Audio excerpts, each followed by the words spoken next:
शरीयत की शान है जो না মুসলমান গেজার আড্ডায় তারা কি আমার ওসিলা হবে? না মুসলমান। আরে মুসলমান, যদি ওলিদেরকে সাহারা নিতে চাও, যদি ওসিলা খুঁজতে চাও, যদি ওসিলা তালাশ করতে চাও, আল্লাহর ওলিদের দরবারে যাও। আল্লাহর ওলিদের দরবারে যাওয়ার পরে আপনি নিজেকে ওসিলা তালাশ করতে পারবেন। বলুন সুবহানাল্লাহ। ও ব্রাদার মুআদ্দিস সামানে কিরাম, আল্লাহর ওলির শান ও শওকত আল্লাহ তাবারক ওয়া তাআলা এমন মর্তবা দিয়েছেন। ছোট্ট একটি কথা বলে দিই, হযরত পিরানবীর দস্তগীর, হযরত পিরানবীর দস্তগীর বরফ আব্দুল কাদের জিলানী ও জিলানী আলাইহি ওয়া রহমানের জওয়াল এই অবস্থাতে মায়ের পেটে ছিলেন। মায়ের পেটে থাকা অবস্থায় আজকে ওলিদের যদি পাওয়ার না থাকতো, আজকে ওলিদের যদি ক্ষমতা না থাকতো, আপনারা বুঝতে পারবেন না। আজকে আমার গৌসে পাক রাদিয়াল্লাহু তাআলা আনহু যখন মায়ের পেটে আছে, আর মায়ের পেটে থাকা অবস্থাতে আমার মায়ের ঘরে এমন একটা ভিখারি এসেছে, এমন একটা ফকির এসেছে, আর মাকে বলতেছে, হে আমার মা,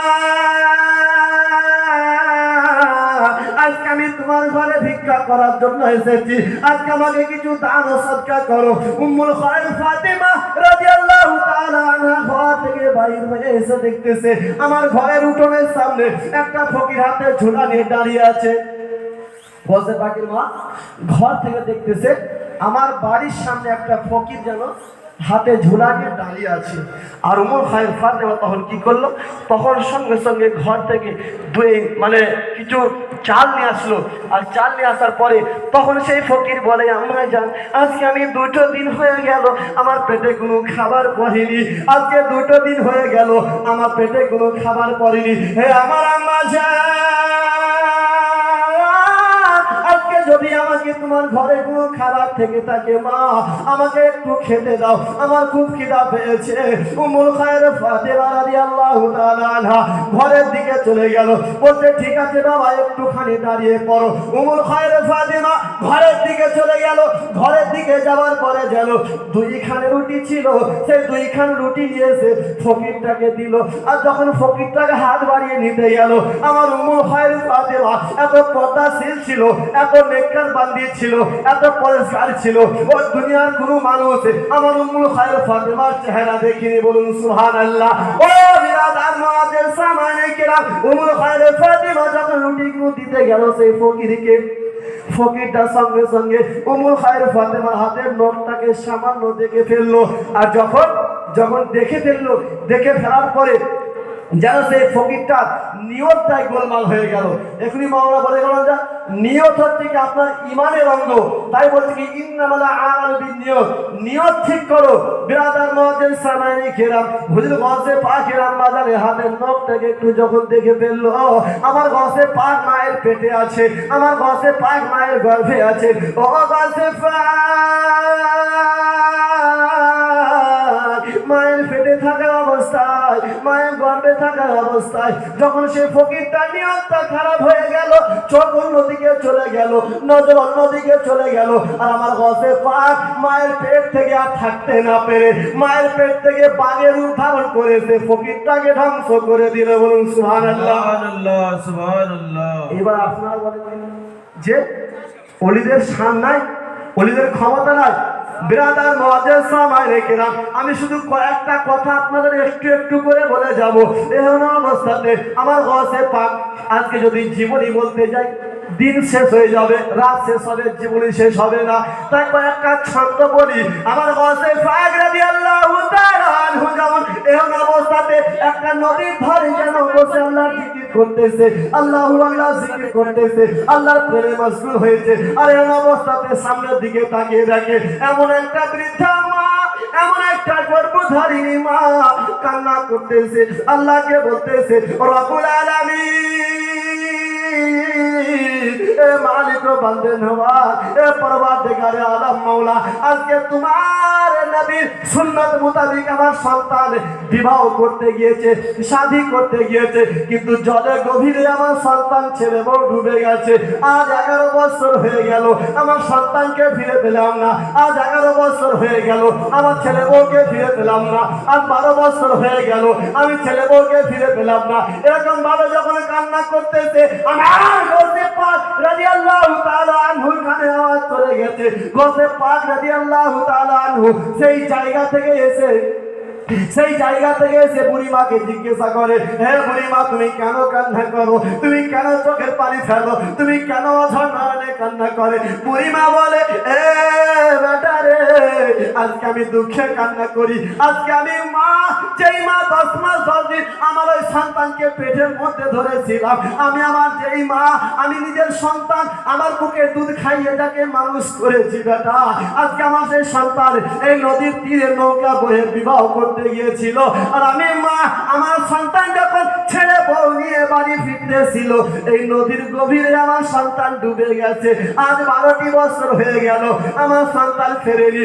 আমার গাছে পাক রাদিয়াল্লাহু তাআলা আনহু বলে, আম্মা জান আপনি আর মনে কষ্ট নিয়েন না, আপনি আর মনে কত বেদনা নিয়েন না, যান কাল সকালে এসে আপনার সন্তান ছেড়ে বউ ফিরে পাবেন। বলুন সুবহানাল্লাহ।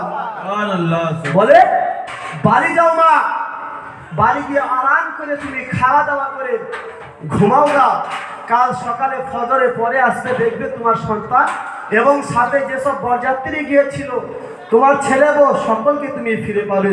তাই বিরাদার মুআজ্জিজ সামাইনে কিরাম কবি বলে, একদিন এক বুড়ি মক্কা শহরে পুটলি নিয়ে পালাইলো বিজির ডরে। একদিন এক বুড়ি মক্কা শহরে পুটলি নিয়ে পালাইলো বিজির ডরে। বুড়ি বলে গৌসি পাকে ও গো বেটা শোনো না, ছেলে বউ নদীর তীরে বিবাহ করতে গেল না।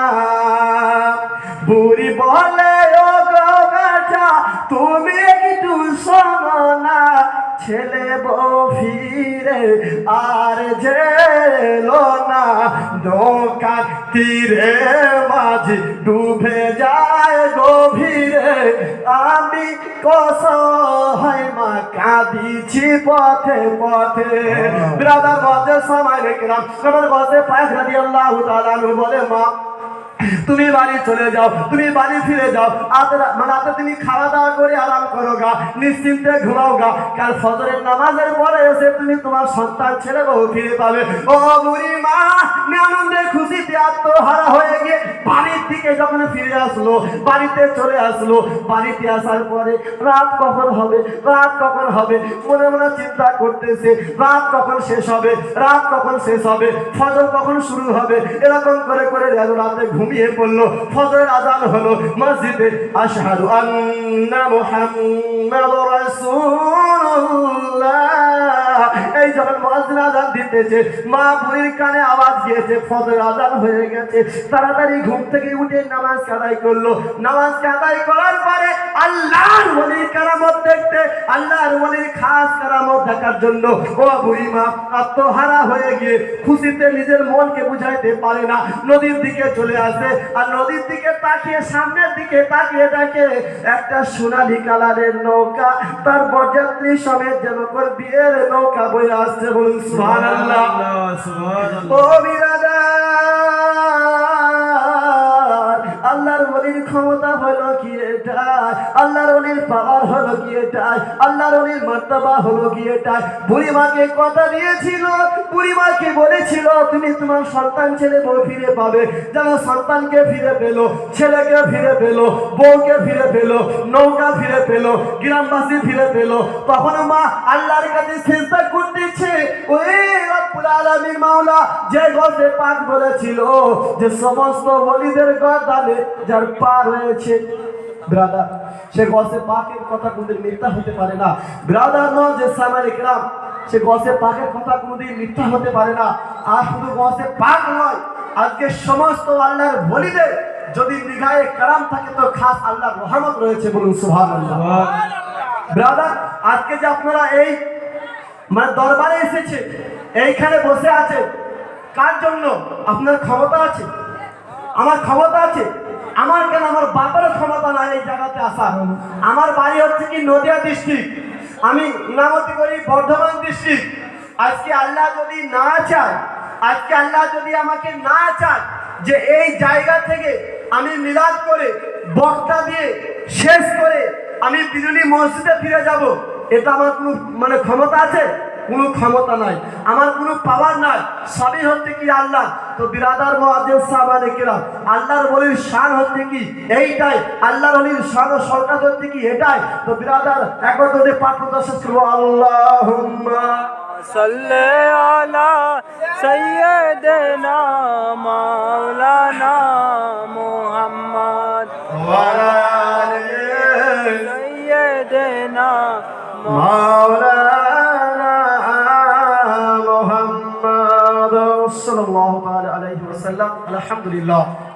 ব্রাদার মুআজ্জিজ সাহাবায়ে কেরাম, আজকে আমরা অনেকক্ষণ ধরে এই দরবারে এসেছি, অনেকক্ষণ ধরে ইনশাআল্লাহ আপনাদের ভালোবাসা পেয়েছি, আপনাদের ভালোবাসা নেওয়ার জন্য একটু সৌভাগ্য অর্জন লাভ করেছি।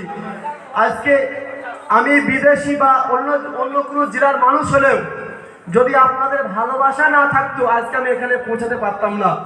আর খাস করে আপনাদের ভালোবাসার আগে আগে এই যে দরবারে আলিশান দরবারে এসেছি, এই দরবারের যদি আমার প্রতি নজর না থাকতো তবু আমি আসতে পারতাম না। পারতাম তো? পারতাম না।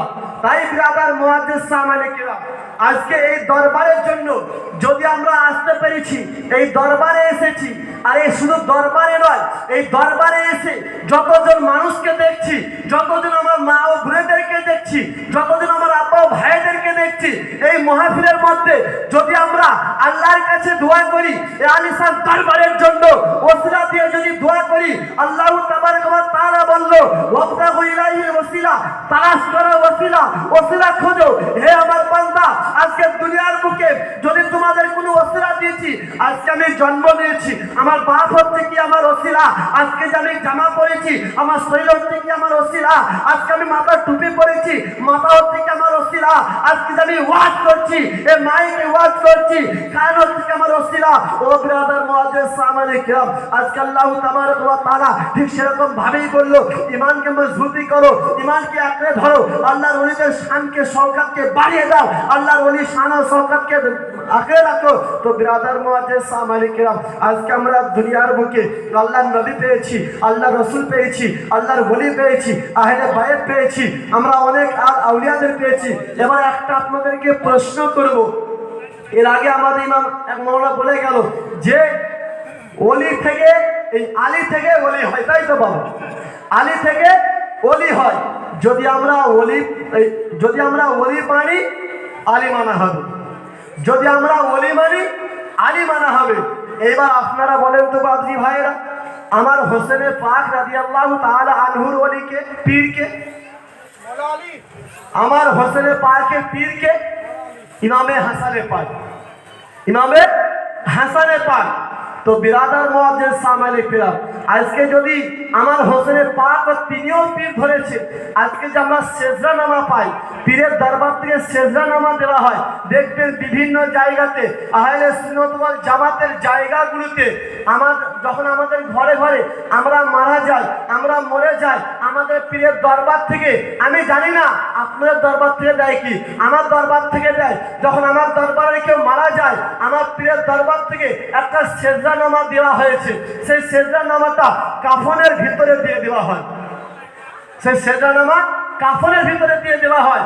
বিরাদার মুআজ্জিজ সাহাবায়ে কেরাম, ওই কাফনের ভিতরে যখন সেজদা নামাটা দেওয়া হয়, অনেকের মতভেদ লেগে যায়, ওটা কি জান্নাতে এই টিকিট দিল না? মুসলমান বিরাদার, আজকে দেখেন আমার হোসেনের পাক, ছোট্ট একটি কথা শেষ করব, আমার হোসেনের পাক রাদিয়াল্লাহু তাআলা আনহু এহেন অবস্থাতে মাদ্রাসায় পড়ার জন্য, মাদ্রাসায় যাওয়ার জন্য রেডি হচ্ছে, তৈরি হচ্ছেন, ঘোড়ার পিঠে বসেছে। আর যখন ঘোড়ার পিঠে বসলো, আমার হোসেনের পাকের হাত থেকে হাতের লিখিত কলমটা জমিনে পড়ে গেল, জমিনে পড়ে গেল।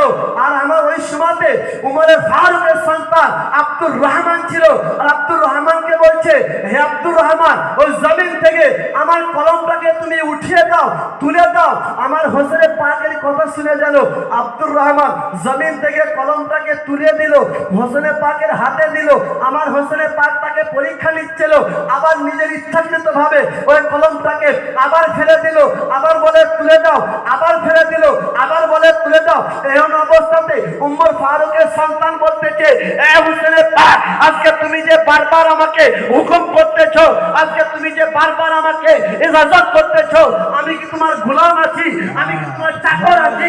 তখন আমার হযরত হুসেনের পাক রাদিয়াল্লাহু তাআলা আনহু বলতেছে, আরে আব্দুর রহমান সাহেব, আজকে তুই গোলাম নয়, তোর সাথে তোর পুরো খানদানটাই আমার গোলাম। বলুন সুবহানাল্লাহ। নারে তাকবীর, নারে তাকবীর, নারে রিসালাত, নারে রিসালাত, উলামায়ে আহলে সুন্নাত, নারে তাকবীর। বলে সব, তুই শুধু একা গোলাম নয়, তোর বাপ গোলাম, তোর মা গোলাম, তোর দাদা গোলাম, তোর খানদান আমার গোলাম। যখন আব্দুর রহমান উমর ফারুকের ছেলে এই কথাটা মনে মনে করতে করতে বাড়িতে চলে গেল, আমার বাপ তো তলোয়ার চালাতে ভালো জানে, আমার বাপ তো বেদিনদেরকে হত্যা করতে ভালো জানে, আমার বাপ তো মানে এই বিচারটা ভালো করতে পারে, আমি সেই বাপের কাছে গিয়ে সুপারিশ করব, আমি আমার বাপকে গিয়ে বলবো, বাপ আমার হোসেন আজকে আমাকে এই কথা বলেছে, এর বিচারটা মনে হয় আমার বাপ করবে। যখন উমরে ফারুককে বলতেছে, আব্বা জান, আজকে যে নওয়াসায়ে রাসূল, আজকে নবীর নয়নের তারা ইমামে হোসেনের পাক রাদিয়াল্লাহু তাআলা আনহু এই কথা আমাকে বলতেছে, হে আমার আব্বা জান, আজকে একটি আমার বিচার করে দেন। বলে, শোনো শোনো বেটা, আজকে তোমাকে যে বলেছে তার কি প্রমাণ আছে? বলে, বাপ আজকে যে আমাকে বলেছে আমার তো জবানটাই আমার প্রমাণ। বলে, না না, আমি বিশ্বাস করব না, যাও যাও, তুমি যেই কথাটা বললে সেই কথাটা আমার হোসেনের পাকের থেকে লিখে নিয়ে আসো গা। আমার হোসেনের পাকের কাছে চলে আসলো, বলে, এ হোসেন, এ নওয়াসায়ে রাসূল, তুমি যেই কথাটা বলেছো সেই কথাটা একটা কাগজে লিখে দাও। আমার হোসেনের পাক রাদিয়াল্লাহু তাআলা আনহু কাগজের মধ্যে ওই কথাটা লিখলো, হে আব্দুর রহমান, তুই আমার গোলাম, তোর বাপ আমার গোলাম, তোর মা আমার গোলাম, তোর খানদান আমার গোলাম। এই কথা যখন লিখে নিল, উমরে ফারুকের সন্তান মনে মনে চিন্তা করে, হে রব্বুল আলামিন, হে রব্বুল আলামিন, আজকে আমি যে কাগজটা লিখে গিয়ে আমার আব্বাকে দিব, আমার আব্বা মনে হয় সঠিক বিচারটাই করবে, আমার আব্বা মনে হয় সঠিক বিচারটাই করবে। আব্বা জানের কাছে গিয়ে কাগজটাকে ধরিয়ে দিল, আর কাগজটাকে ধরিয়ে দিবার পরে মুসলমান আমার উমরে ফারুক রাদিয়াল্লাহু তাআলা আনহু ওই কাগজটাকে পড়তেছে, আমি গোলাম, আমার মানে আমার খানদান গোলাম, এই যখন কাগজটা পড়তেছে, ও উমরে ফারুক নিজের সিনাতে লাগিয়ে দিল, আল্লাহকে বলল, হে রব্বুল আলামিন, আজকে দুনিয়ার বুকে আমি সার্টিফিকেট পেয়ে গেলাম, আমি আহলে বায়াতের গোলাম হতে পেরেছি। বলুন সুবহানাল্লাহ। হে আল্লাহ, আজকে আমি দুনিয়াতে সার্টিফিকেট পেয়ে গেলাম, আমি নবীর নওয়াসার গোলাম হতে পেরেছি। হে আল্লাহ, আজকে আমি দুনিয়াতে সার্টিফিকেট পেয়ে গেলাম যে আমি নবীর গোলাম হতে পেরেছি। তখন উমরে ফারুক বলতেছে, বেটা, যখন আমি মরে যাব এই কাগজটা আমার কাফনের ভিতরে দিয়ে দিয়ে। বলুন সুবহানাল্লাহ। বিরাদার অনেক ব্যক্তি নালায়েক বলে থাকে, পীরের দরবারে যাওয়া যাবে না। আল্লাহর কাছে আমরা দোয়া করি, মাওলা রব্বুল আলামিন আমাদেরকে বেশি বেশি শোনা ও বলার থেকে আমল করার তৌফিক দান করুন। আমরা সকলে একবার দোয়া করে নিই, আস্তাগফিরুল্লাহ রাব্বি মিন কুল্লি জামবি ওয়া আতুবু ইলাইহি, লা ইলাহা ইল্লাল্লাহু মুহাম্মাদুর রাসূলুল্লাহ। আল্লাহ তাবারক ওয়া তাআলার কাছে দোয়া করবে যেন ইনশাআল্লাহ